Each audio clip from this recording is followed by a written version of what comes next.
भाजपा के प्रदेश उपाध्यक्ष एवं विधान परिषद सदस्य विजय बहादुर ठाकुर ने किदवईनगर विधानसभा के पशुपति नगर में एक जनसभा में भाग लेकर जनता को महेश त्रिवेदी के पक्ष में वोट करने की अपील की। साथ ही कानपुर दक्षिण भाजपा जिला मंत्री अनुराग शुक्ला ने जनसभा में आए लोगों ने अब की बार योगी सरकार के नारे लगाकर सभी को भगवामय में होने का संदेश दिया। अनुराग शुक्ला ने कहा, 6 दिनों बाद चुनाव है, वोट देकर भारत के टुकड़े टुकड़े करने वाले गैंग को मुंह तोड़ जवाब देना चाहिए। देखिए भाजपा बैठक की खास रिपोर्ट। आज क्या कार्यक्रम था यहाँ पे? आज हमारे माननीय प्रदेश उपाध्यक्ष आदरणीय विजय बहादुर पाठक जी, जो विधान परिषद के सदस्य हैं और कानपुर उत्तर दक्षिण जिले के प्रभारी हैं, आज यहाँ पर भारतीय जनता पार्टी के पक्ष में, यहाँ के विधायक के प्रत्याशी महेश त्रिवेदी के पक्ष में एक प्रबुद्ध वर्ग की सभा को संबोधित किया।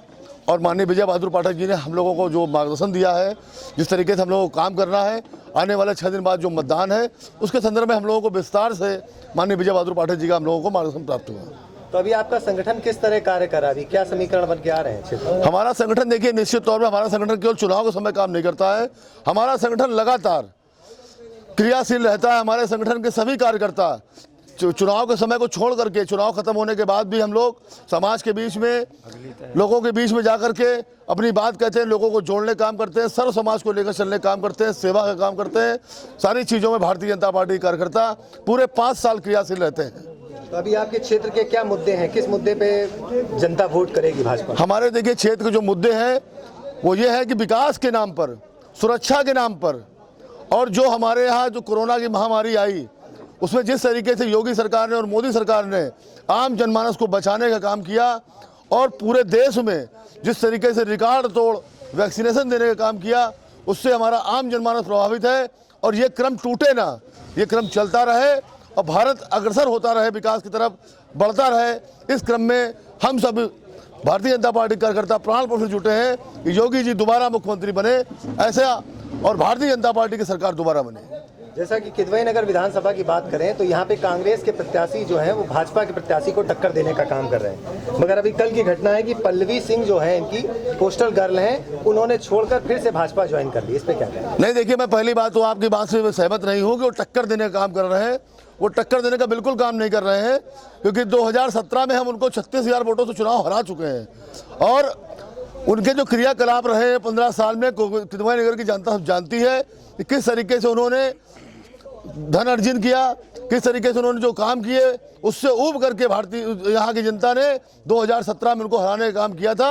और पुनः 2022 में इस बार उससे ज़्यादा वोटों से किदवईनगर की जनता फिर से महेश त्रिवेदी को चुनाव जिताएगी और उनको हराने का काम करेगी। समाजवादी पार्टी जो अभी जिसका समीकरण थोड़ा सा अच्छा चल रहा है प्रदेश में, उसमें कल आपके माननीय मोदी जी ने बोला है कि जो अखिलेश यादव वो हमेशा किसी ना किसी तिनके का सहारा लेते हैं और जो भी तिनका लेते हैं डूब जाते हैं। तो इस बार दूसरा गठबंधन उन्होंने पकड़ा है, तो उसमें क्या करेंगे? देखिए, मैं आपकी बात से पूरी तरह सहमत इसलिए नहीं हूँ कि उनका गठबंधन मजबूत नहीं है, क्योंकि जब उन्होंने राहुल जी के साथ गठबंधन किया था, ठीक है, तब भी उन्होंने जो है धराशायी हुए थे।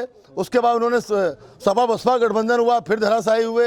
अब तो छोटे छोटे उनके साथ जो लोग घूम रहे हैं, और निश्चित तौर पर आप मान लीजिए कि उनके 47 विधायक हैं, वो 47 की संख्या पार नहीं करेंगे।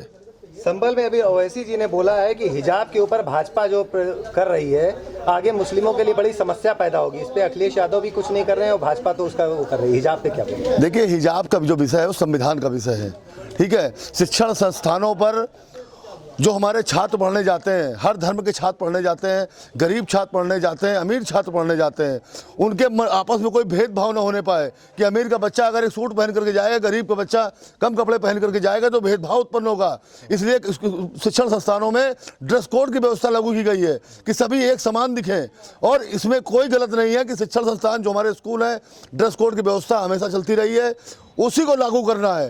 हिजाब उनको पहनना है तो कॉलेज परिसर के बाहर पहने, उन्हें किसी ने रोका है, लेकिन कॉलेज परिसर के अंदर जो ड्रेस कोड है हर शिक्षण संस्थान का, उसको लागू करना है। लोगों ने उसको गलत तरीके से प्रचारित कर दिया है और विरोधी उसको गलत मोड़ पर ले जा रहे हैं। भारतीय जनता पार्टी का सहमत नहीं है। यहाँ की जनता को यही संदेश देंगे कि उत्तर प्रदेश में राम राज की स्थापना जिस तरह से हो रही है, उसको पुनः उसको जो है क्रम चलता रहे, बढ़ता रहे। योगी जी को मुख्यमंत्री बनाना है और 2024 में मोदी जी प्रधानमंत्री बने, उसकी आधारशिला हमको 2022 में रखनी है। और प्रचंड जनादेश उत्तर प्रदेश की जनता भारतीय जनता पार्टी को देने जा रही है। 10 तारीख को जब रिजल्ट आएगा तो आप देखेंगे पूरा उत्तर प्रदेश भगवा में हो जाएगा, चारों तरफ भगवा ही भगवा लहराएगा।